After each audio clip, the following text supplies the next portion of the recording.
Hi, my name is John, and I'll be going over what the definition of a derivative is today. And for most of you, it should explain what a derivative is, and you'll hear this word probably about from 1,000 to about 10,000 times this year, if you are taking calculus, that is. Anyways, let's look at what a definition of a derivative is. I actually looked it up in Webster's Collegiate Dictionary yesterday. Just for reference, again, I usually look it up every single time, about twice a year, 3 times a year. The definition hasn't changed very much, but I looked it up anyway.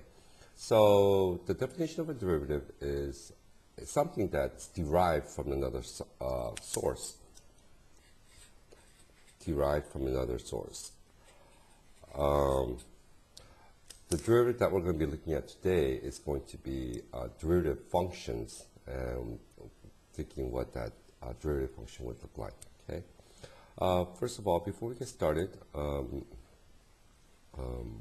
we are going to look at some information on secant line, tangent lines, and stuff like that. So here's a circle from the center to the outside of the circle. This is a little bit of review. It's called the radius. From the end to the other end of a circumference of a circle going through the center is called the diameter. From one end to the other, without going to the center, it's called the chord. The biggest chord obviously is called the diameter. Anything that goes through the circle with 2 points, that's called a secant. That's very important. There it is. There's a secant line, and then of course, if it's tangent on one point, that's called the tangent line. The word tangent is going to be very, very important because it's going to be always hitting the circle at one point or hitting the function at one point.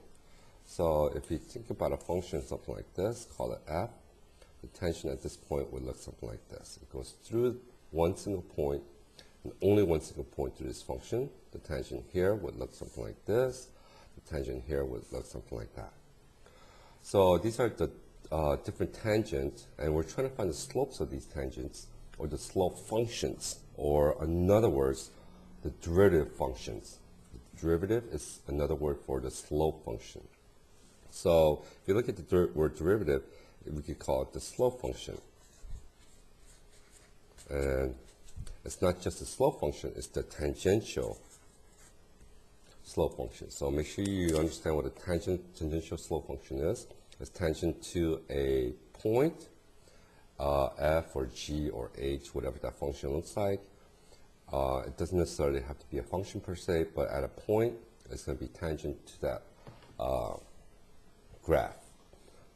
Okay, so before we start, let's look at some functions here and show you how it's derived. So you have a function something like this. You have 2 points that goes through that function. Of course, this is going to be the secant line. And we're going to go straight down. Let's call this x right there.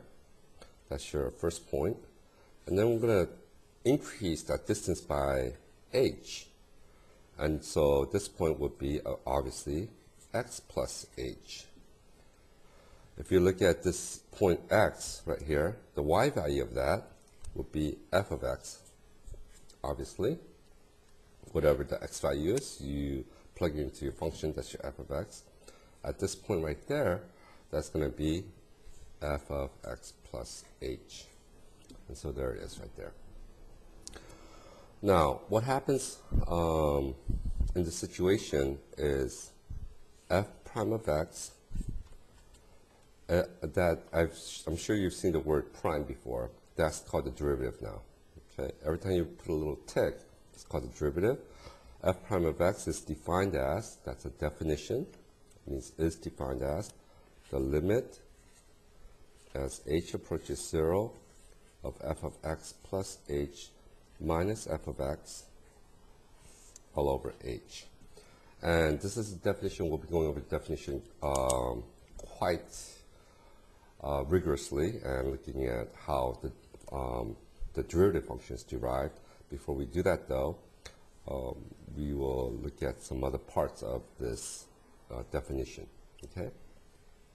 Well, what's going on is that as h approaches 0, notice that right there, as h approaches 0, this value is getting closer and closer towards this way.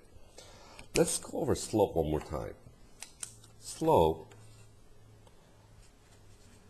is, we call it m, right? It's defined as m, which is equal to the rise over the run.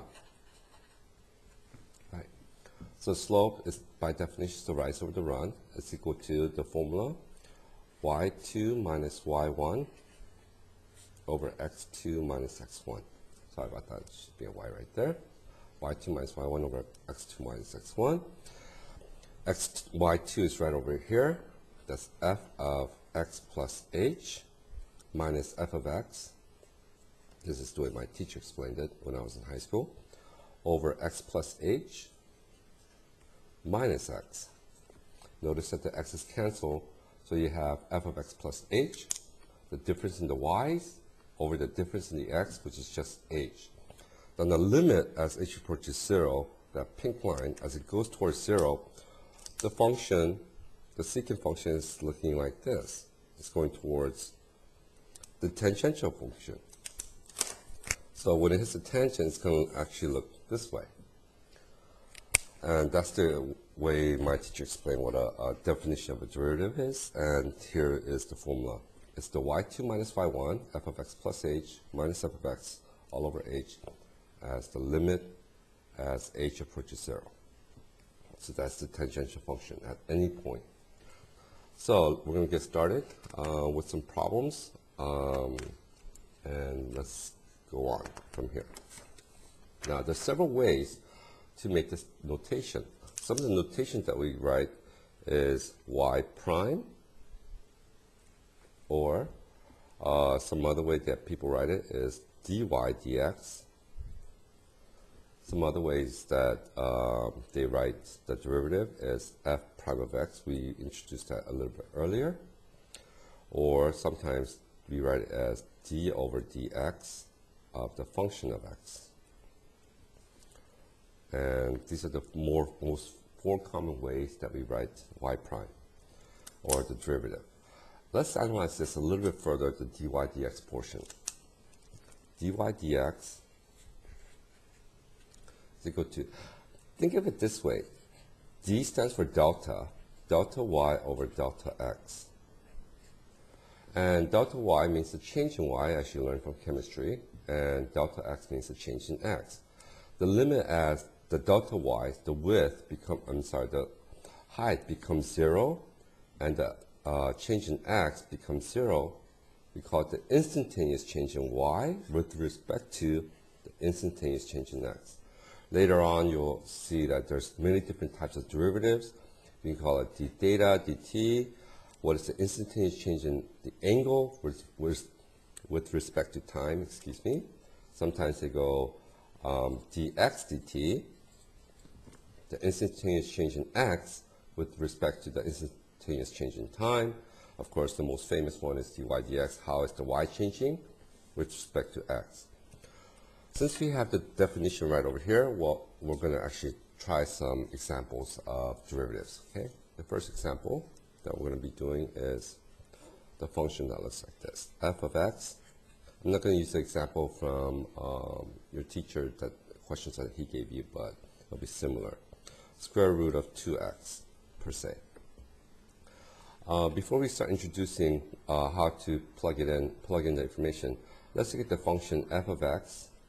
Here's an example. Function of x is x squared.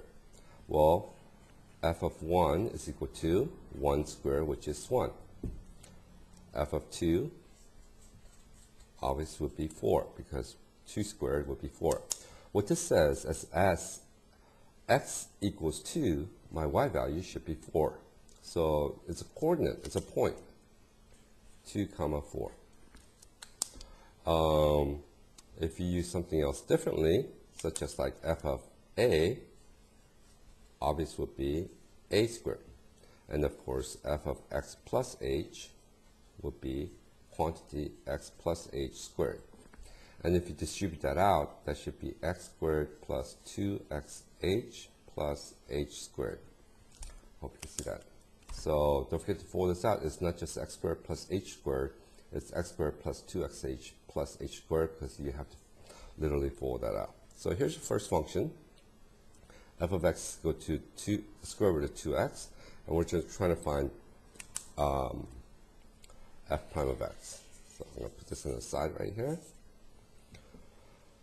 So f of x plus h would look like something like square root of 2 parentheses x plus h.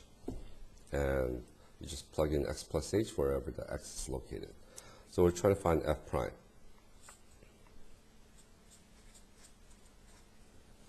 Well, I'm going to rewrite it differently. dy dx is the same thing as f prime of x. It's defined as a limit as h approaches 0 of f of x plus h minus f of x all over h. So we plug the information in here. It's a limit as h approaches 0, f of x plus h, we just did that. It's a square root of, I'm going to distribute this out on the inside, 2x plus 2h minus f of x, which is located right over here, square root of 2x all over h. When we plug in h right here, 0 and 0 for h in the numerator, what's going to happen is square root of 2x minus square root of 2x is 0. Over 0, you get 0. So something bad happens, and we really don't want that to happen because we can't have 0 over 0. So to get rid of the square root, what I'm going to do is I'm going to multiply the top and bottom. I'm going to use a different pen. By the square root of the conjugate, 2x plus h plus square root of 2x. I'm going to multiply the denominator by square root of 2x plus h plus the square root of x. So when we multiply by the conjugate is just 1 is minus, 1 is plus. If you forward this out, the square root of that, the square root cancels itself out. So you end up with just a simple function, limit as h approaches 0 of 2x plus 2h minus the outer and the inner cancels on the derivative, not derivatives, excuse me, the outer and the inner cancels when you forward this out. And the last is 2x times 2x, square root of that is just going to be 2x. And then I'm going to leave the denominator, always leave the denominator factored, excuse me. So it's going to be h parentheses, square root of 2x plus h plus square root of x. Something magical is going to happen, and it will always happen. If it doesn't, then you're doing the problem wrong. So you notice that the 2x will cancel out. Not just that, one of the h's, the numerator and the denominator will always cancel out. If you don't get this to cancel out, then your algebraic is not working out correctly as it should. So we cancel the h's because of 2x canceled. You end up with basically just 2h over the quantity h times that. Notice the reason why I kept it factored. So the h's cancel, you end up with 2 all over square root of 2x plus h and then plus square root of x. Now the limit as h approaches 0, you can actually literally plug in 0 for that. You end up with square root of 2x. Let me think about this a little bit.